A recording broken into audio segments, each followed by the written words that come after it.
सत श्रीकाल, welcome to Bluebird overseas. मैं हूं जितेंद्र सिंह। आप इंडिया से शेंगन वीज़ा कैसे ले सकते हैं, आज की वीडियो में कंप्लीट इन्फॉर्मेशन देंगे कि कैसे इजीली शेंगन वीज़ा लिया जा सकता है इंडिया से, और क्या रिक्वायरमेंट्स हैं और कौन सी बेस्ट कंट्रीज़ हैं जिनमें आपको वीज़ा अप्लाई करना चाहिए और कैसे आप वीज़ा ले सकते हैं।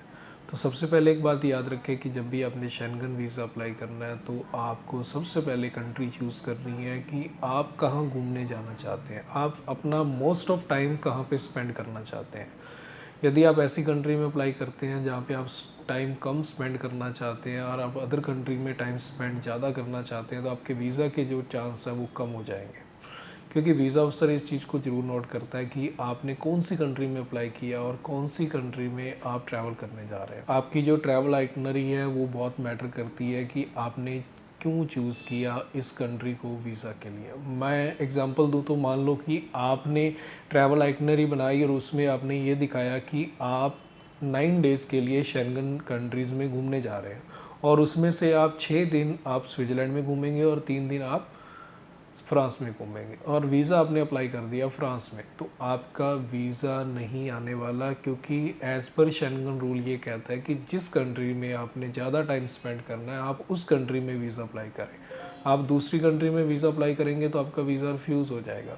तो यहाँ पे आपको ऐसा करना है कि जब आपको स्विट्ज़रलैंड में ज़्यादा टाइम स्पेंड करना है तो आपको वीज़ा भी स्विट्ज़रलैंड में अप्लाई करना होगा। आप स्विट्ज़रलैंड के अलावा यदि फ्रांस में वीज़ा अप्लाई करेंगे तो आपका वीज़ा रिफ्यूज़ हो जाएगा। तो इसलिए याद रखें कि शेंगन वीज़ा अप्लाई करते वक्त आपको बहुत ध्यान रखने की ज़रूरत है। यदि आपने शेंगन वीज़ा अप्लाई करना है तो पहली कंडीशन तो यही आपने फॉलो करनी है कि आपने उसी कंट्री में अप्लाई करना है जिसमें आपका ट्रैवल ज़्यादा होने वाला है। सेकंड, आपने वो कंट्री चूज़ करनी है जिसमें ट्रेंड अच्छा चल रहा हो। मान लीजिए आपका ज़्यादा ट्रैवल प्लान स्विट्ज़रलैंड में ही रहने वाला है, बट स्विट्ज़रलैंड में यदि वीज़ा ट्रेंड अच्छा नहीं है तो आप अपना प्लान को उसके अकॉर्डिंग बनाएं कि आप किसी और कंट्री में अप्लाई कर सकें। स्पेन में यदि वीज़ा ट्रेंड अच्छा चल रहा है तो आप स्पेन का वीज़ा अप्लाई करें और स्पेन में आप अपने ज़्यादा दिन ट्रैवल स्पेन में दिखाएं। तो यदि आपको स्विट्ज़रलैंड में ही ट्रैवल करना है तो स्विट्ज़रलैंड का ट्रेंड भी ठीक होना चाहिए। वैसे स्विट्ज़रलैंड, स्पेन, फ्रांस, इन कंट्रीज़ में ट्रेंड हमेशा अच्छा रहता है, बट कुछ ऐसी कंट्रीज़ हैं जो टूरिज़्म को ज़्यादा प्रमोट नहीं करती हैं। मान लीजिए हम बात करें लिथुआनिया की, लिथुआनिया शेंगन जोन में आता है बट टूरिज़्म को ज़्यादा प्रमोट नहीं करती है, और आपको लिथुआनिया घूमना है तो बड़ा मुश्किल होगा आपके लिए वीज़ा लेना। तो मैं रिकमेंड करूँगा कि आप ऐसी कंट्रीज़ ना चूज़ करें, क्योंकि काफ़ी ऐसी बेस्ट कंट्रीज़ हैं जिनमें वीज़ा रिज़ल्ट अच्छे रहते हैं। फॉर एग्जांपल स्विट्ज़रलैंड में बहुत अच्छा रिज़ल्ट रहता है, स्पेन में बहुत अच्छा रिज़ल्ट रहता है, फ्रांस का वीज़ा रिज़ल्ट काफ़ी अच्छा रहता है, नीदरलैंड का वीज़ा रिज़ल्ट भी बहुत अच्छा है। उसके बाद हम बात करते हैं ऑस्ट्रिया की, तो वीज़ा रिज़ल्ट बहुत अच्छा है। जर्मनी में वीज़ा रिज़ल्ट काफ़ी अच्छे हैं, स्वीडन का भी ठीक है, नॉर्वे में भी ठीक है। तो ऐसे काफ़ी कंट्रीज़ हैं जिनमें वीज़ा रिज़ल्ट काफ़ी अच्छा रहता है। तो आप उन्हीं कंट्रीज़ को चूज़ करें जहाँ वीज़ा रिज़ल्ट अच्छा रहने वाला है। तो यदि आप ऐसी कंट्री चूज़ करते हैं और वहाँ पे ज़्यादा दिन दिखाते हैं तो आपका एक ट्रैवल प्लान बहुत अच्छा बन जाता है जिससे आप वीज़ा ले सकते हैं।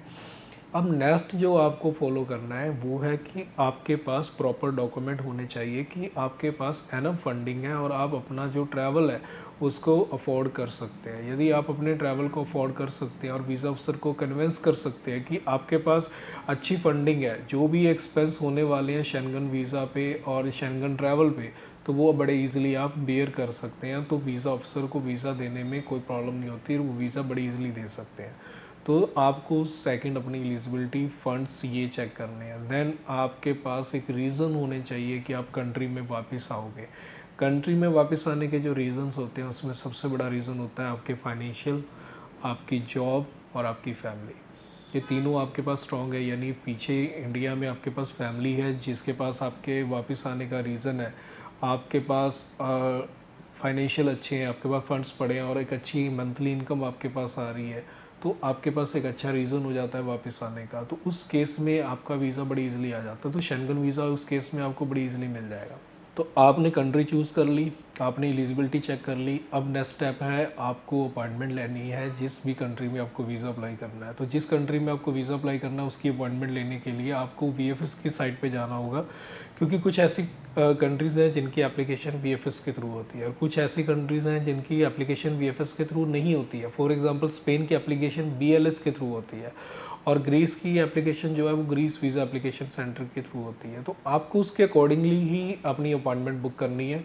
अपॉइंटमेंट आप बुक कर लेते हैं, देन आपको अपने डॉक्यूमेंट अरेंज करने हैं और उस डेट को अपनी पूरी फाइल जो आपने कंप्लीट करी है, एप्लीकेशन फॉर्म फिल किए हैं, आपने कवर लेटर बनाया, आपने आइटनरी बनाई है, होटल बुकिंग आपने लगाई है, आपने एक एयर टिकट साथ में ट्रैवल प्लान के लिए साथ में लगाई है, और एक ट्रैवल इंश्योरेंस बहुत मैंडेटरी होता है वो आपने साथ में लगाया है। तो ये कंप्लीट डॉक्यूमेंट लेके आपको अपॉइंटमेंट के दिन में आपको VFS BLS जहाँ पे भी आपकी अपॉइंटमेंट बुक है आपको वहाँ जाना है, अपनी फ़ाइल सबमिट करनी है। फ़ाइल सबमिट करते वक्त आपको वहाँ पे एक फ़ोटो भी देनी होगी, जो डिजिटल फ़ोटो वहीं पे लेंगे, साथ में आपके फिंगर भी लेंगे। तो फिंगर भी आपको वहीं पे देने हैं। जब आप ये डॉक्यूमेंट कंप्लीट वहाँ पे सबमिट कर देते हैं, देन आपको वेट करना होता है अपना वीज़ा रिज़ल्ट के लिए। तो फाइल एक बार जब आपकी प्रोसेस हो जाती है, उसके बाद डिपेंड करता है उस कंट्री में कितना वीज़ा रश चल रहा है। यदि उस कंट्री में ज़्यादा रश चल रहा होता है तो रिज़ल्ट मोस्टली जो है 10 to 15 डेज़ में आते हैं, और यदि रश ज़्यादा नहीं होता तो रिज़ल्ट जो है विदिन 4 to 5 डेज़ में भी आ जाते हैं। तो आपका रिज़ल्ट जो है 10 to 15 डेज़ बाद भी आ सकता है। तो नॉर्मली जो अभी आज की डेट में हम बात करें, स्विट्ज़रलैंड भी ऑलमोस्ट 10 to 15 डेज़ ले रहा है, और स्पेन में भी एप्लीकेशन यदि आप करते हैं तो 10 to 15 डेज़ लगते हैं। तो ये एक प्रोसेस है जिससे थ्रू आपको जाना होता है, और इस तरीके से आप अपना शेंगन वीज़ा अप्लाई कर सकते हैं। और शेंगन वीज़ा की जो वीज़ा एप्लीकेशन फ़ीस है वो 80 यूरो है। तो 80 यूरो आपको पे करने हैं। 80 यूरो हर एक कंट्री में सिमिलर है। आप चाहे स्पेन में एप्लीकेशन करें, चाहे आप स्विट्ज़रलैंड में करें, चाहे आप फ्रांस में करें, हर एक कंट्री में वीज़ा एप्लीकेशन फ़ीस जो है वो सेम है। तो आपकी एम्बेसी फ़ीस सेम जाने वाली है 80 यूरो, जो कि अप्रॉक्स 7200 की होती है। और बाद में जो VFS अपने चार्ज लेता है वो हर एक कंट्री के अलग अलग है। स्विट्ज़रलैंड के डिफरेंट है, स्पेन के डिफरेंट है, और ऑस्ट्रिया के डिफरेंट है, फ्रांस के डिफरेंट है। और कुछ कंट्रीज़ जो हैं वो जब आप बुकिंग करते हैं अपनी अपॉइंटमेंट की तब वो अपने चार्जेस ले लेते हैं, और कुछ कंट्रीज़ हैं जो आपसे VFS में लेते हैं। तो ये डिपेंड करता है, कंट्री टू कंट्री वरी करेगा। और ये डॉक्यूमेंट्स लेके आपको सबमिट करने हैं और वेट करना है 15 दिन। तो इस तरीके से आप अपना शेंगन का वीज़ा जो है वो ले सकते हैं। तो ये है एक प्रोसेस शेंगन वीज़ा लेने का। उम्मीद करता हूँ ये आपकी काफ़ी हेल्प करेगा वीज़ा लेने में, और आपको काफ़ी चीज़ें जो आपके डाउट्स हैं वो क्लियर हुए होंगे, आपको काफ़ी चीज़ें क्लियर हुई होंगी। तो मिलते हैं फिर एक नई वीडियो में, और चैनल आपने सब्सक्राइब नहीं किया तो प्लीज़ सब्सक्राइब जरूर कर दें। सत श्री अकाल।